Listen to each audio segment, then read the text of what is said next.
What's going on, everybody? Welcome back to the channel, and today we are talking about the Xbox showcase and how this is a huge moment for Xbox, and hopefully they can start to get some more goodwill going for the Xbox brand, because Lord knows that they need it, because it has not been great. They have not had a great year with especially with well, the year itself hasn't been so bad. I mean, we got Hi-Fi Rush and all that stuff, and that was really good. But Redfall coming out, that really just killed their any sort of momentum they had going. And this showcase, it appears that it's going to be good, or at least we hope it's good, right? Especially since we had the PlayStation showcase a couple weeks ago, and it wasn't great. I think a lot of people expected more, more of Sony's first party stuff that we, expect, their epic, single player games, and we got a ton of live service games. And Sony said that not too long ago, that they have like 12 live service games in the works, and they are wanting to branch out and make more of those, because I mean, let's face it, single player games are extremely expensive to make, hundreds and hundreds of millions of dollars, and all of them sell pretty well. God of War, Last of Us, Horizon, all the games sell pretty good, right? All things considered. But how long, like, how sustainable is that? How sustainable is it for Sony to keep doing that, keep pouring hundreds of $1 million into these projects, and they only really make so much? There's typically a ceiling, like 20 million units, I think God of War 2018 sold. So there seems to be a little bit of a ceiling where they want to focus on live service games, and that way it's just an incredible amount of revenue. And of course, servers cost money to maintain and keep active, but with battle passes and skins and all that stuff, I mean, you can make an endless amount of money, right? Or potentially endless, right? So that's where Sony's heads at, and I get it, but the stuff that they showed it was just so unexciting.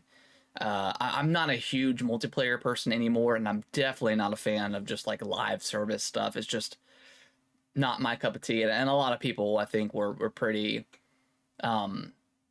deterred from the that showcase in general. So it was a bad showcase, right? It was like a 1 out of 2 out of 1 2 out of 5 for me, something like that. Probably a 1, because I really just don't like live service stuff. Spider-Man was great, but it is what it is. I wanted to make this video after the Summer Game Fest showcase, because again, I mean, that show was kind of middle of the tier for me. It wasn't bad, but it wasn't like fantastic. I mean, they ended on Final Fantasy, and Jeff kind of, I don't know, he kind of made it seem like we were going to get this epic game reveal or something like that, maybe like Armored Core gameplay or Elden Ring DLC or something like that, to that extent. But we didn't. I mean, Final Fantasy VII Rebirth is cool. It looks great. I still have to play the Final Fantasy VII Remake, but the whole show was kind of mid for me a little bit. I do think it's funny that the Summer Game Fest had a better PlayStation showcase than PlayStation did. We got the confirmation of the Spider-Man release date, and then of course we had the Final Fantasy Rebirth announcement. So the fact that the Summer Game Fest got that and they didn't put it into their own showcase is a little weird to me. But maybe I don't know, maybe Square had some sort of like contractual obligation to meet for that. So I don't know, and I don't know why they wouldn't announce the Spider-Man release date at their own showcase. That didn't make a lot of sense to me. So, here we are. Xbox has so many developers, so many games in development that we know next to nothing about. We've got a lot of announcements, a lot of title cards, Avowed, stuff like that we really haven't seen much of. Fable. So, I mean, Xbox is in a prime position to make gamers care about their console, their brand, where PlayStation, as a person who does not own a PS5 at this moment, I will get one down the line. Nothing they showed me in their showcase makes me want to get one. Yes, Spider-Man 2 looks incredible. I do want to play that, but it's not a it's not a killer app. It's not a system seller for me. Now I know it will be for a lot of people, but for me, Spider-Man is not enough for me to want to go out and get a PS5. Bloodborne 2 or Bloodborne remake would have done that for me, I think.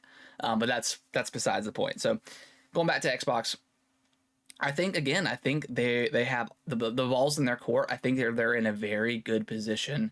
You know, Aaron Greenberg came out of Xbox and said they don't have any sort of CGI only trailers for their games. For their first party games, it's going to have gameplay, which is so important. Xbox definitely needs that. They need release dates. Hopefully, I don't think we'll get any sort of shadow drop. I think the Hi-Fi Rush was just a really cool thing to happen, but I would not expect that in the future. I think they're primed up to have an incredible showcase. I was very hyped for PlayStation's. I thought it was going to be, this is their first PlayStation showcase in 2 years. So the fact that it was such a the fact that it was so boring and such a letdown, like it was kind of a shock to me and a shock to a lot of people. And that's why I think a lot of people were kind of upset with the showcase, is because it was such a letdown, because I think so many people were hyped up for it, including me. I thought it was going to be an incredible showcase, and it just wasn't. So hopefully that's not the case with Xbox. Xbox cannot take another L. They need this win. They need a great showcase. They need solid release dates of some of these bigger games. Hellblade. Hopefully they, Halo Infinite, while they're getting ready to release Season 4, I believe, if it's not already out yet, I don't think it is, but Season 4 is getting ready to come out for Halo Infinite, which it looks cool. Maybe we get, the Halo Battle Royale game that's been rumored in production from like Certain Affinity. That could be really cool. That could be like a show ender. They need to put confidence back into Halo, because a lot of people just aren't confident with Halo, especially with all the shifting around of management and the rumors that they're done with single player stuff. Like maybe outline a single player expansion that's coming to Halo. I have no idea, but I think Xbox is in a really good place, and hopefully they can take advantage of their showcase where PlayStation did not. They didn't. To me, it didn't seem like they weren't welcoming in any new people that haven't purchased one yet. They weren't giving a reason for people to purchase one.